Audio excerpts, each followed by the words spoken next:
A buddy of mine said this, but it bears repeating. I think we know who the real talented Cohen brother is, and it's not the one involved in this trek. Here are my immediate thoughts on Drive Away Dolls.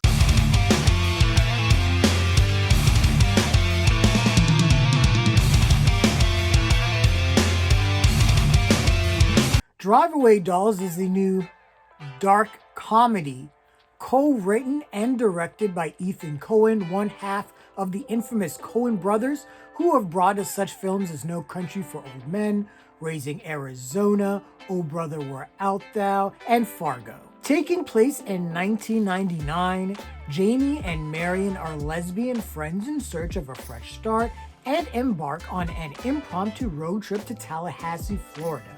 However, things quickly go awry when they find themselves on the run from some inept mobsters as they unknowingly carry a briefcase that these criminals are after.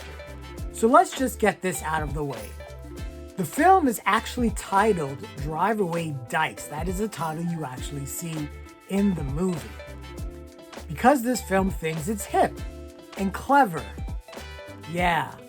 Stick around for a bit of a spoiler, because I do not give a fuck about this movie. The film starts in Philadelphia with Pedro Pascal, and I was like, hey dude, what are you doing here? I get it. He is in everything, but honestly, I didn't mind him in here. He was playing against type, playing this super anxious and paranoid person, so it was fun to see that. And then he gets killed. That's not a spoiler. This happens within the first 3 minutes of this movie. And when this happened, I thought two things. One, whoa, this movie is taking no prisoners if it's gonna kill a big star like Pedro Pascal within the first 5 minutes of the film. And two, there's also the very distinct possibility that this film just killed off its most interesting character. So to the performances, Margaret Qualley and Geraldine Viswanathan, who play best friends Jamie and Marian, do the best with what they're given. Basically, Jamie is a Texas-sized nymphomaniac, while Marian is the socially awkward and withdrawn schoolmarm.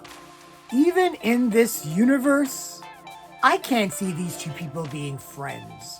They are played like they are oil and water off of each other, and the dialogue between them is just not funny at all, and to me, they just didn't have any chemistry. Margaret Qualley has some sort of accent. I think it's supposed to be a Texas accent, but it sounds like an impersonation of me doing a Texas accent, and I ain't too good at that, partner. All we know about Jamie is that she has a bad accent and she likes to fuck. And she is written as this unbelievably grating character. I don't know if that is just how she is intentionally written that way, or if that is just how the performance comes off. And I really don't like to feel this way about a character, but she is such an annoying character that I could not wait for her to die. And those are feelings I reserve for annoying characters in horror movies that I know are going to die. I enjoy Geraldine Viswanathan a little bit more. A little bit. She plays the straight man in all this. Haha! I got bad jokes too! There is this weird controversy around film criticism and movie criticism now, and how some people have decided to review movies from a place of positivity and not necessarily sharing their full opinions, whether it's on a negative scale or whatnot, because they don't want to offend the makers and creators of said film and would like to instead focus on the studios and studio interference.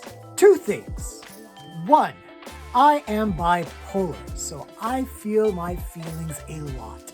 And if a movie makes me feel soul-crushing hatred, that is how I feel, and there is nothing that I can do about that.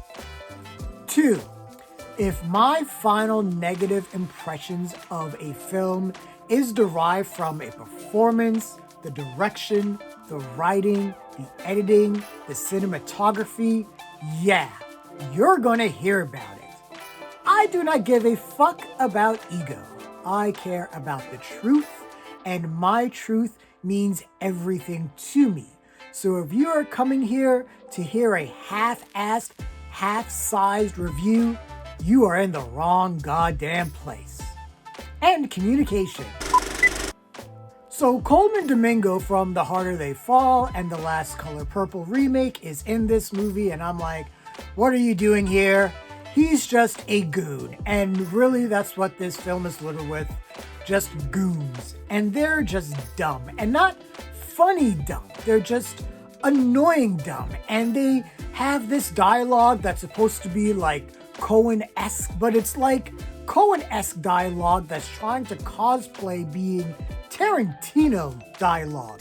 And again, it is just unfunny, and it is not witty at all. And they make these cross-country trips trying to find these girls, and nothing is funny, and it just feels completely disjointed, and it feels like that these guys are in a completely different movie, and everything feels disconnected. Matt Damon is in this, and when he appeared, I had already checked out of this movie, and I was like, dude, what are you doing here? There's literally a line in this film where Colman Domingo says, stop using words. And I said to myself, this would be a good place to end the film. But no, it kept on going for another 30 fucking minutes. Ethan Cohen wrote this movie with his wife, Tricia Cook, who also edited the film. And it is clear that they must have taken some psychedelic mushrooms in the process of creating this movie.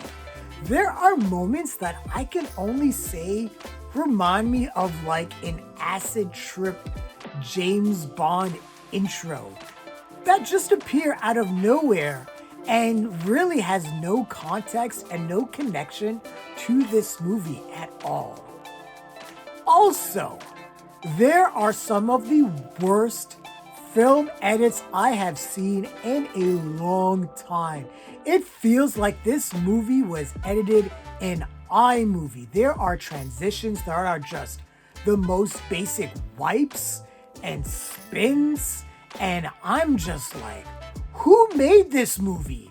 And who the fuck is this movie for? And who the fuck greenlit it? We see flashbacks of Marian's life and get a glimpse into her sexual awakening, but there is no context to it. It is just a scene of her boring a hole in a fence so she can look at a naked woman, and it feels like this scene only existed to have a naked woman on screen. And I'm sitting in this dark theater and I am completely bored out of my mind, and I'm saying to myself, my time could have been better spent watching movies on Pornhub. And the sex scenes would have been better. Like with most Cohen films, there are moments of shocking violence. And there is a moment of violence that really just comes out of nowhere that I think is supposed to be chilling and funny. And it's neither. And that's really the meat of this movie. It tries to be funny and dark and violent and fails on every level. Eventually, Jamie and Marian's relationship evolves, but that anti-chemistry that they had from the beginning of the film makes any progress between them feel unearned and out of place.